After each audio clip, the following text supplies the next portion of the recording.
No importa lo que te detenga, despierta tus sentidos con la fuerza del tigre y el poder de hierbas aromáticas legendarias. Tiger Balm actúa rápido para calmar, revitalizar y restaurar. Siéntete mejor y vuelve a disfrutar la vida con Tiger Balm. Ser Podcast. Jesús Callejo, una semana más. Bienvenido de nuevo a Ser Historia.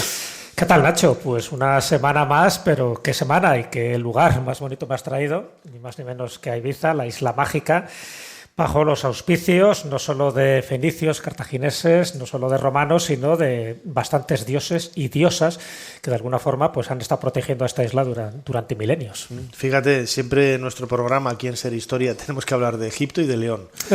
De León hablaremos, ¿no? Porque en la calle de León también aparecieron algunos yacimientos arqueológicos. Luego hablaremos con la directora de este maravilloso museo que nos acoge y nos ha recibido con los brazos abiertos. Y el cronovisor precisamente lo queríamos dedicar a la figura del dios Bes, que es, no me gusta utilizar este término, eso de un dios secundario, no es secundario en absoluto, es una de las divinidades más importantes del panteón egipcio, pero que tuvo su predicamento y su extensión, ¿no? Pues por muchos lugares del Mediterráneo. Es que este es el gran enigma del dios Bes, porque estamos hablando de un dios, bueno, algunos los clasifican menor, pero realmente fue un dios muy importante, un dios muy protector, no solo de la familia, del hogar, también de las mujeres embarazadas, de los niños, en fin, servía para todo, era un todoterreno, pero claro, es un dios que surge en Nubia, lo que sería el actual Sudán, que al final lo adoptan los egipcios, que lo adoptan los fenicios y que por distintos avatares pasa al otro lado del Mediterráneo, llega a esta Ibiza, incluso da nombre a la isla de Ibiza, que sería uno de los primeros nombres, y Bosín, y a partir de ahí surge el culto, pero aquí también surge otro misterio, ya todo lo que tiene que ver con Bes es un misterio, porque no se ha encontrado un templo dedicado al dios Bes, a pesar de la importancia que tenía para esta isla. No se ha encontrado la ceca donde hacían las monedas con la efigie del dios Bes. No se ha encontrado estatuas o figuras importantes, salvo amuletos, lo que quiere decir que realmente para los antiguos habitantes de la isla y no solo de la isla esta, ¿no? Sino casi prácticamente de todo el archipiélago, los amuletos del dios Bes eran amuletos apotropaicos, es decir, que tener un amuleto de un dios, además barrigón, feo, con unas características anatómicas pues aparentemente desagradables, cumplían un objetivo totalmente diferente, que era un objetivo de protección, de beneficio, incluso se colocaba también en los espejos, en las camas, en la entrada de las casas. En fin, este es el gran misterio que rodea al dios Bes, que no hay un templo como tal, pero sin embargo era muy reverenciado, muy adorado. Uh-huh. Estamos hablando de una divinidad, como todas las del panteón egipcio, ¿no? Cuyo origen es bastante insólito, bastante extraño. Realmente, bueno, tiene esos elementos que tú decías ahora, ¿no? Que quizás lo relacionan con culturas o pueblos de Centroáfrica, más al sur del Valle del Nilo, del África Negra, ¿no? El aspecto grotesco, ¿no? Que en ocasiones es el adjetivo que se ha utilizado para definir al dios Bes. Aquí nos hemos traído un amuleto, ¿verdad? Del dios Bes, pues con esa barba, ese aspecto tan cortito, ¿no? Un enano con las piernas curvadas, un enano danzarín también, que hay otra tradición en la literatura egipcia que algunos han relacionado incluso con pigmeos, siempre ha representado de frente, fíjate, muy pocas veces lo he visto de lo cual ya es una anomalía también. Uh-huh. Sí. Y con esa cola de león, a veces blandiendo una espada y un escudo. Bueno, la iconografía es muy amplia, ¿no? Pero siempre vinculado al culto, más que al culto, a la protección de la casa. Sí, es un dios simpático que luego deriva en duende, luego lo comentaremos, el de Barruguet, que tiene mucho que ver con Ibiza, es decir, cómo se va transformando poco a poco, cómo se va adaptando también un poco pues, a un culto mucho más doméstico, casi infantil, pero también siempre travieso, es un poco ambivalente este dios, pero los nombres que recibe también es muy significativo, ¿no? Porque por una parte se le llama el señor de Nubia, por lo que te comentaba, parece que el origen, aunque en fin, hay mucho que discutir y mucho que hablar, hay muchas teorías, pero bueno, en principio procedería de Nubia, pero también se le llama el señor de Pun. Y el país de Pun es muy relacionado con el mundo egipcio, muy relacionado con una expedición marítima que hizo una faraona, que era Hatshepsut. En el país de Pun, los reyes, tanto él como ella, sí que tenían también unas condiciones anatómicas un poco especiales, parece que eran acondroplásicos, y por lo tanto la figura que tiene el 2B se parece mucho también a la figura que debían tener estos reyes míticos. Un país de Pun actualmente se asocia a Somalia, otros dicen que sería Etiopía. Allí iban en busca de especias, iban en busca de oro, iban en busca de esclavos, iban, como no, en busca de mirra. Es decir, que era un lugar, Pun, que también tenía mucha influencia con este dios, ¿no? Con el dios Bet, y por supuesto con la contraparte femenina, con Beset, que casi nunca se habla de ella, pero también tenía su importancia. Y luego con el tiempo, y esto es muy importante, cuando llega aquí a la isla, en Ibiza, las representaciones que tiene el dios Bes, y además hemos traído aquí una imagen bastante representativa de una estela, que ahora lo comentaremos, aparece con serpientes. Qué curioso que esta es una isla que no tiene serpientes como tal, y las que había, pues en fin, han ido poco a poco proliferando, pero no era una isla de serpientes porque parece que el dios Bes protegía, ¿no?, de estos oficios para que no hubiera este tipo de animales que se consideraban nocivos, y de ahí las representaciones del dios Bes de frente, de ahí incluso una planta, la planta que llaman la ruda siria, que sería la planta de Bes con propiedades psicotrópicas. Por lo tanto se utilizaba también esta planta para entrar en estados hipnóticos, una especie como de trances chamánicos a la hora de hacer determinados rituales, ¿no?, que se hacían, por supuesto, en las necrópolis y se hacían en otros lugares, templos que algunos por desgracia no se han conservado. Así que para que veas toda la importancia que tiene este pequeño dios enanito, barrigudo, feusco, pero sin embargo una importancia capital a la que hay que reivindicarle y por supuesto rendirle pleitesía. Muy bien, Jesús, pues estamos ya preparados con el teclado aquí de nuestra máquina del tiempo. ¿Cuál es la fecha que nos propones en esta ocasión? Pues la fecha es el 25 de diciembre del año 355 a.C.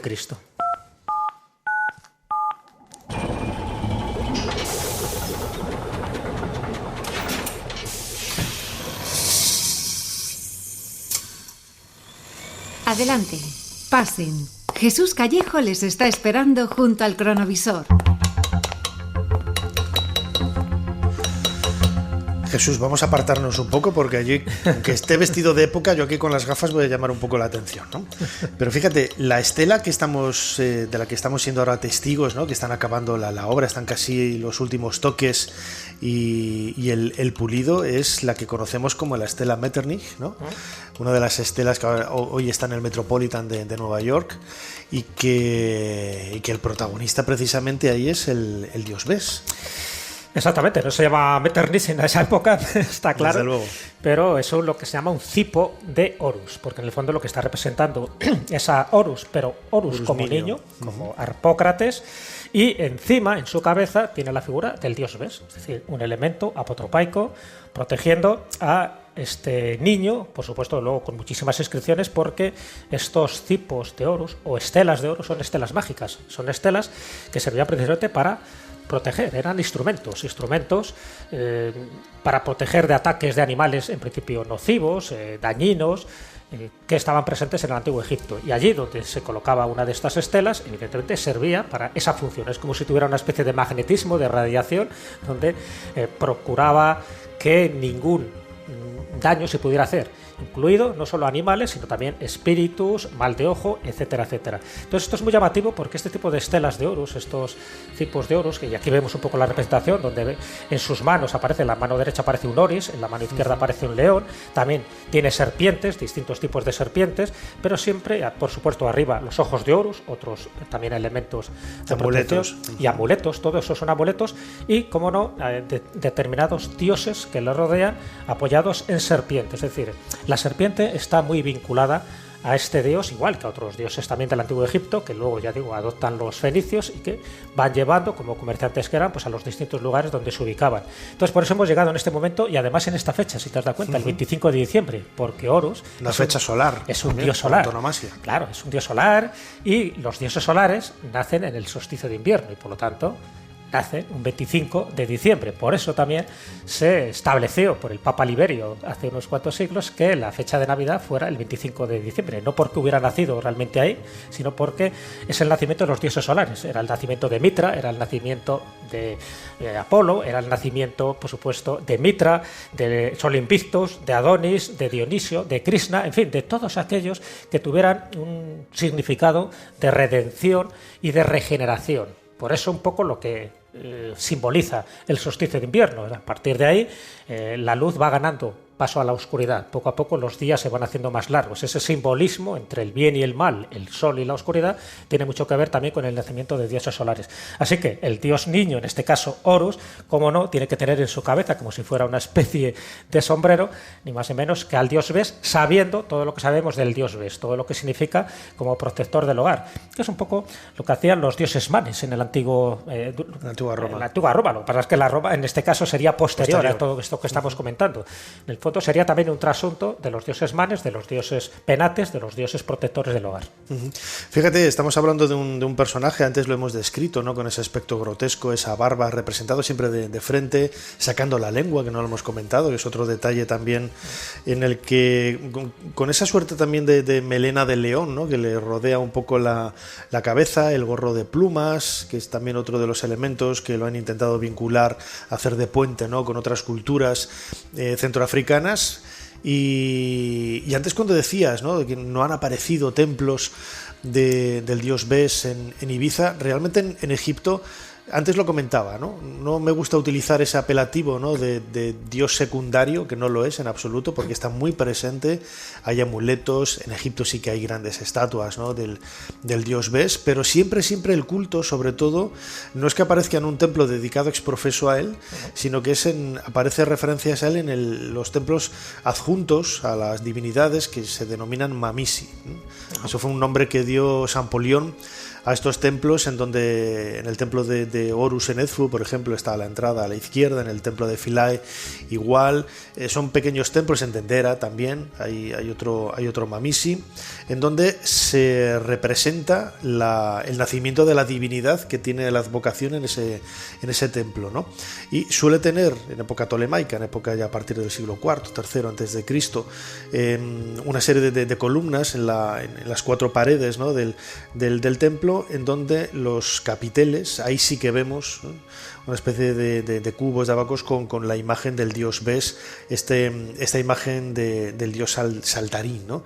Y lo decíamos antes, es que la representación en sí misma es muy, muy grotesca y algo que en principio, desde el punto de vista físico, te puede echar hacia atrás, en realidad es un elemento terriblemente protector.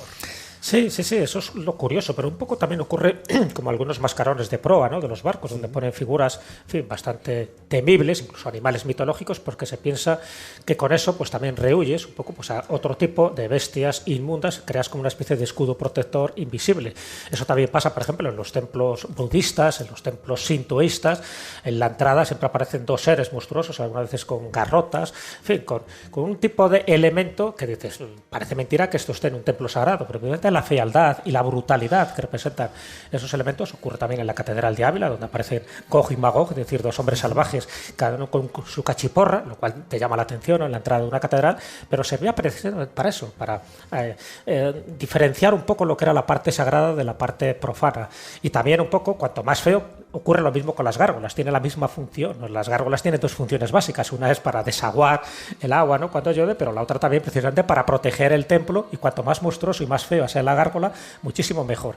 En fin, eso es muy llamativo, ¿no? De hecho, en Egipto es un dato muy significativo, porque aparece también en el templo de Seti I, en el templo de Abidos. Allí tiene dos nombres. Por una parte le llaman el dador de los oráculos, es decir, que se acudía, ¿ves?, para adivinar el futuro, y también el dador de los sueños, es decir, este tipo de elementos que te decía con las plantas psicotrópicas, esos sueños, que en el fondo era la incubatio, servía para determinar qué enfermedad tenías y, por supuesto, qué remedio. Tenemos un par de cortes. Vamos a escuchar el primero, que es de Esther Pons, una buena amiga, también muy amiga de Pepa, de María José López Grande. Esther Pons es la directora de la colección egipcia que hay en el Museo Arqueológico Nacional. Ella además ha trabajado mucho sobre terracotas en este ambiente del Mediterráneo oriental, algunas de ellas, ¿no? Precisamente con referencias al dios Bes, y le hemos pedido que nos haga una pequeña introducción, ¿verdad?, sobre el significado de esta divinidad. Vamos a escucharlo. Con respecto a dios Bes, en realidad tampoco se sabe de dónde proviene, pero sí se sabe que proviene más al sur de Egipto, más al interior de África. Las primeras noticias que tenemos son ya del reino antiguo, que empezamos a tener amuletos o figuras representativas de este dios. Se extenderá a lo largo de todo el periodo faraónico y de manera muy especial desde el Reino Nuevo hasta la época romana incluso. A pesar de ser un dios que parece un poco terrorífico, entre comillas, por ese aspecto físico que tiene, pues de aterrador, siempre a veces esgrime un arma, una espada, casi siempre aparece desnudo, con la lengua hacia afuera, con esa cabeza como de león y también una cola también de felino. Es un dios de la infancia, de la familia, protege a las mujeres, protege sobre todo a los niños, y por esa razón el dios Bes se colocaba en las puertas de las casas para que cualquier enemigo que quisiese entrar se aterrara ante esa imagen y se fuera. También aparece en muchos objetos de la casa, los mangos de los espejos, las cabeceras de las camas, aparte de cientos y cientos y cientos de amuletos. Aparece en mucho mobiliario, en las sillas, en muchísimo mobiliario. Y con respecto a que se extiende por el Mediterráneo, pues sí, se extenderá por todo el Mediterráneo, incluso llegará hasta Persia.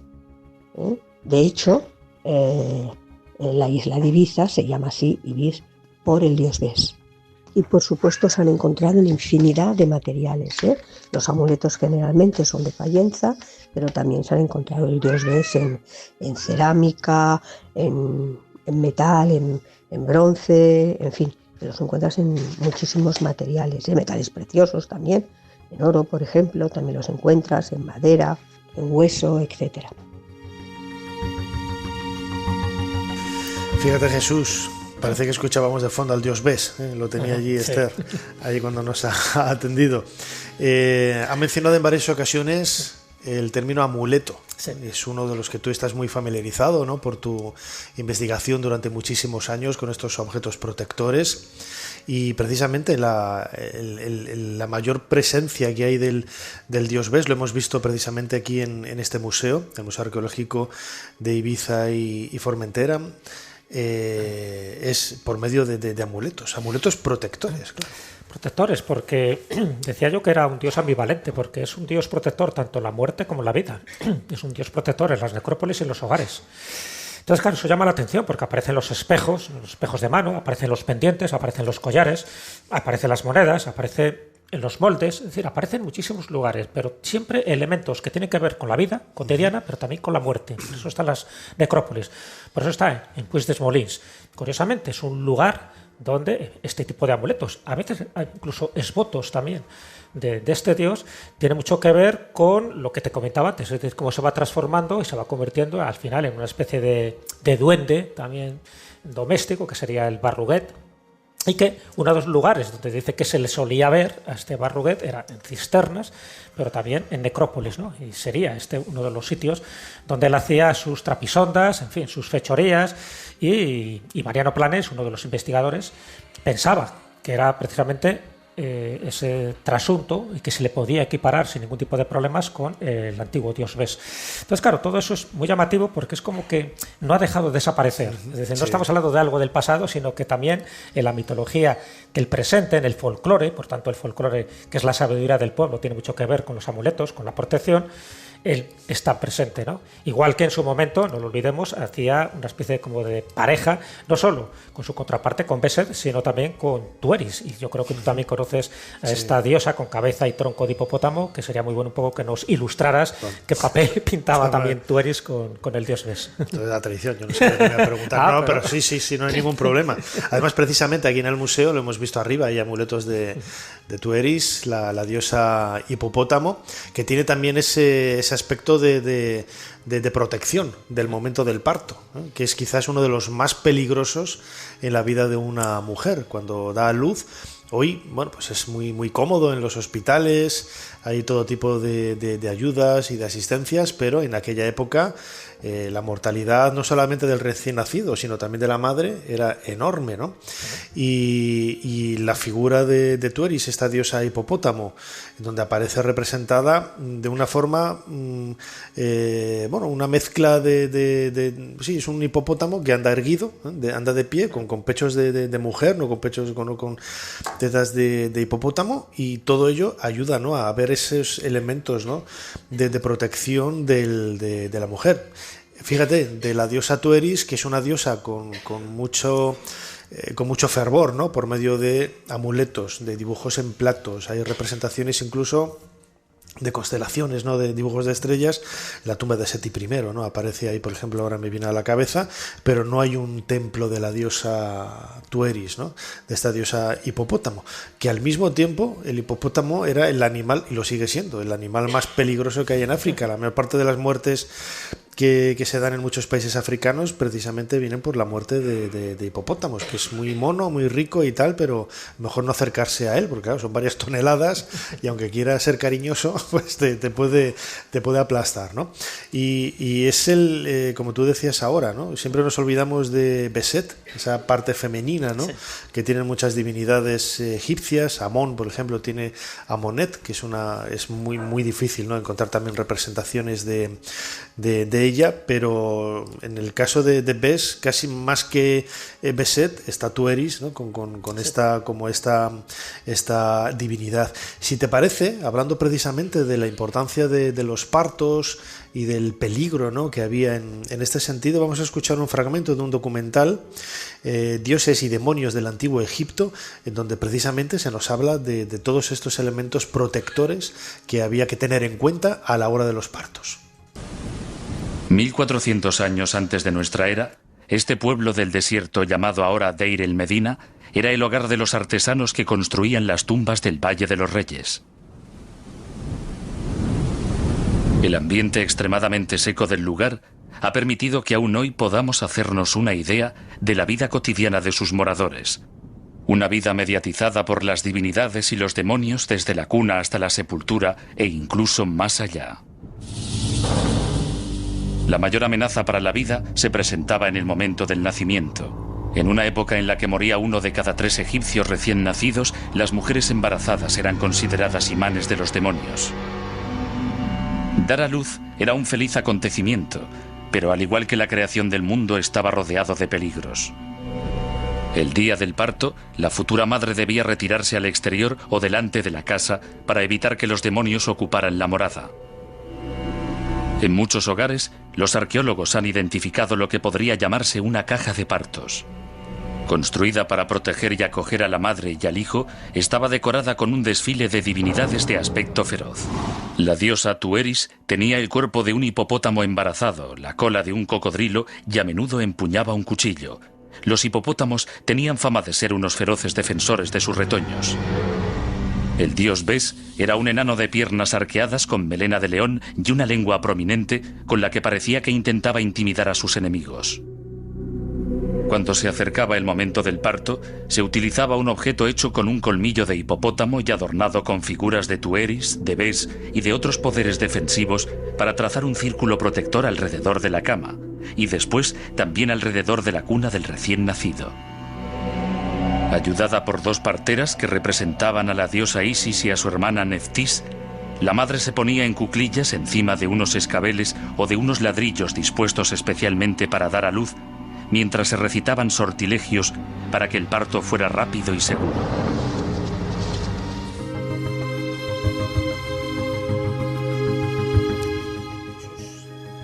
Escuchábamos, Jesús, en este nuevo corte más elementos que nos ayudan a comprender el significado del dios Bes.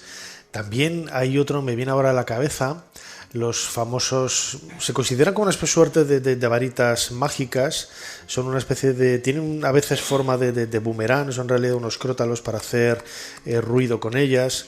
en una serie de ceremonias donde aparecen dibujados, ¿no?, sobre estas placas de sonido, placas de música, el dios Bes aparece representado ahí, y seguramente esté, bueno, pues reconstruyendo alguna de estas ceremonias que se llevaban a cabo para proteger, ¿no?, a la madre cuando daba a luz, precisamente no solamente con amuletos, con un poder con el que a través de la fuerza de estas piezas, ¿no?, pues asustar a los malos espíritus que pudieran crear malas influencias sobre el recién nacido o la madre, sino también la fuerza de la música, la fuerza de la música, que siempre es tan importante en este tipo de ceremonias. Sí, no, además, fíjate, has dado un poco en el clavo, porque desconocemos mucho cómo eran ese tipo de ceremonias de protección, donde un dios era el que protagonizaba esa ceremonia, en este caso el dios Bes, y se sabe que la música tenía muchísima importancia. De hecho, su contraparte femenina, Beset,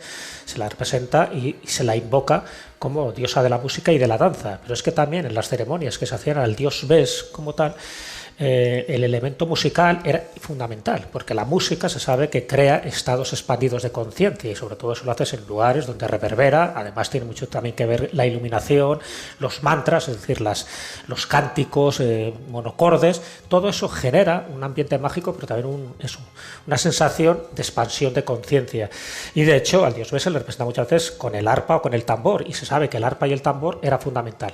¿Qué es lo que se hacía en este tipo de ceremonias? No lo sabemos bien, pero fíjate, en este cronovisor, cuando hemos ido a este 25 de diciembre del año 355, era la época de Nectanebo II, que fue uno de los faraones, bueno, de hecho fue el último faraón aborigen, autóctono, porque a partir de ahí llega la invasión de los persas, en fin, él se tiene que ir huyendo de Artajerjes, y lo bueno es que en estas estelas que hemos comentado, en estos tipos de oros, en la ceremonia que se hacía, por supuesto estaba Horus, pero muchas más divinidades, estaba Bes, se echaba agua encima, y esa agua encima se recogía, porque el hecho ya de que pasara por una estela mágica que ya había sido santificada, bendecida, ritualizada, ese agua tenía propiedades de sanación para picaduras de reptiles, para picaduras de insectos, que para eso un poco servía, ¿no? Lo curioso es que en el cristianismo se sigue haciendo lo mismo. Claro, es que se sigue haciendo lo mismo. Es que el cristianismo lo que hace es un sincretismo donde adopta elementos paganos. Prohibirlos era peor, porque al final lo conviertes en un grupo sectario, entonces tú lo adoptas,